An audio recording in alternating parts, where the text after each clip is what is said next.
Hello everyone, this is Angela here, and tonight I want to give a channel update, talk about what's going on, and particularly, I just found out today that my narcissist mother passed away, and I just wanted to tell everyone how I feel about that and what's going on, and to update my channel.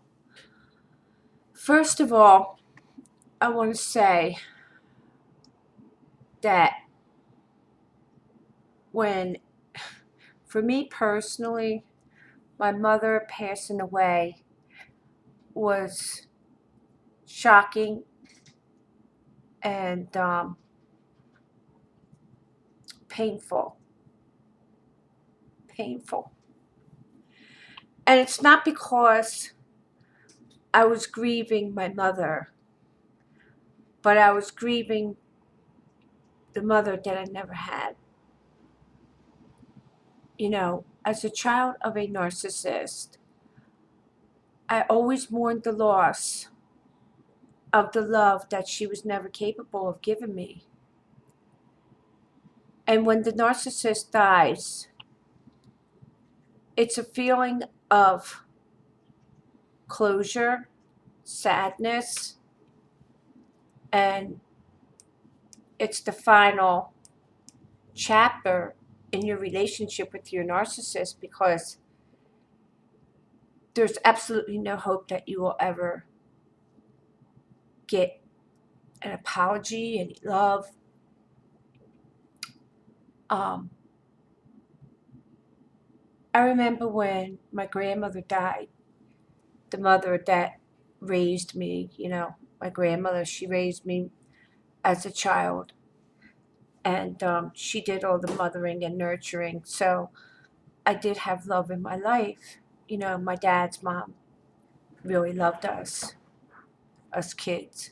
She stepped up to the plate, and I was really grateful to that for that. You know what I'm saying? That I did have love, and I was able to identify with love, because if a child has two narcissistic parents and never grew up with love, grew up with the kindness and what love stands for and everything else, you're never going to know what that is. So how are you going to be able to express it? That's why many children of narcissists become narcissists themselves. And it's been very difficult, but I want to tell everybody that my mother did not die from dementia or dementia-related illnesses. That woman did not have dementia. She said that she had dementia, but she didn't. And the reason why I am absolutely certain of that is because when people have dementia, even in the early stages, loved ones will recognize a personality change. They will become different than how they normally are. There was absolutely no change in my mother's personality, because she's always been very detached since she was young. It just, it's just who she is. And, she knew how to play people. You know, she would deny things not to be held accountable. And as she was very manipulative, she was a covert narcissist. I mean, she knew how to play the doctors to, you know, get them to do what they wanted. Like my mom, okay, for her to be in a nursing home, that was, she really enjoyed that because she had plenty of narcissistic supply. She also had everybody taking care of her because she couldn't take care of herself. She was a terrible hoarder. So she was very happy in that environment. That's what she wanted, and they said it was dementia. It wasn't. It wasn't. Even with reunion with narcissistic mother, when she was diagnosed with dementia in 2009, the so-called dementia never progressed. And it's like I argue and argued and argued with people on reunion with narcissistic mother. Medical professionals and everything, they're all saying, I'm like, nobody can sit here and tell me that 8 years would go by and there would be no progression of dementia or senility or anything like that. It's like she is who she is, and that's okay because I accept that, and I forgave her. But it was hard to forgive. It was hard to forgive because,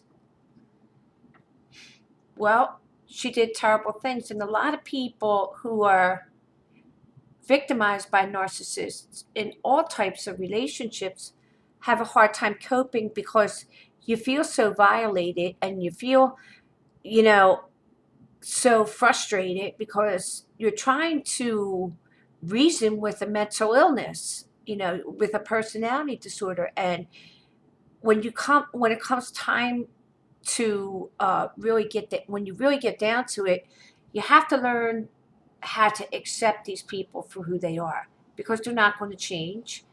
And so you have to change. You have to change your relationship with them. Some people can't have a relationship with a narcissist because they're way too toxic. Some people can have a very minimal relationship with a narcissist parent. Some people just want to go to lunch or do something in that sense of the word. And that's fine too. Um, Ultimately, it's like each person's relationship with their narcissist uh, is different because narcissism is on a spectrum, okay? It was very traumatic for my siblings and myself to grasp the reality that there's just no emotional attachment with this woman. It's like I thought that there was some relationship there until I found myself in the middle of a full-blown wicked attraction back in 2009 where, it all ended up where she almost got my son shot with her nonsense, okay? And, but what really hurt out of that whole scenario was the fact that I did so much, okay? My sister and I did so much to clean that house, to give her a better way of life, and to try to be a family after my dad's death and, plan to go on a cruise and everything.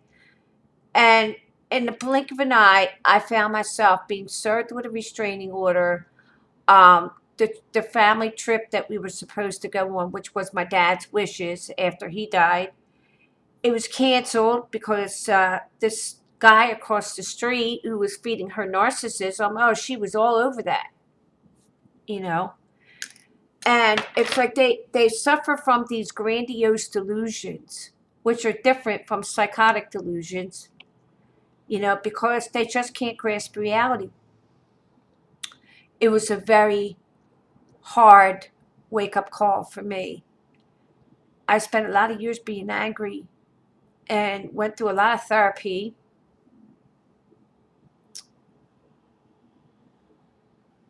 I can't say that I don't feel bad because I do, but it's just a feeling of loss of what I never had because that's the reality of my relationship with the narcissist. All right, everyone. Thanks for listening and hope you all have a good night. Please leave any comments below. And, I got other issues going on that I want to talk about, but I'll save them for another video. Thanks all and have a good night.